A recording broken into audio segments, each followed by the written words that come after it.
তা আমি সেটা একটা সুবিধা করে দিয়েছে, আমাকে লিখে দিয়েছে, আমি সেটা।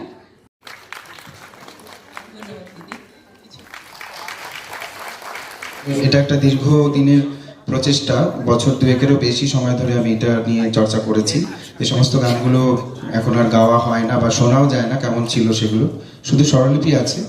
যাই হোক, আপনারা দেখুন, যদি আপনাদের ভালো লাগে তাহলে সবটুকু কাজেরই সার্থকতা হবে। তো সখী সমিতির উদ্যোগে রবীন্দ্রনাথ 27 বছর বয়সে রচনা করেন তার তৃতীয় গীতিনাট্য মায়ের খেলা। পরবর্তীতে শেষ বয়সে এই গীতিনাট্যকে নৃত্যনাট্যের রূপ দেন তিনি। তবে নৃত্যনাট্য নয়, গীতিনাট্য মায়ের খেলাই আমাদের আজকের পরিবেশনায় থাকছে।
এসো হে তোমারে বারে তো দেখি ভরিয়ে আখি ধরি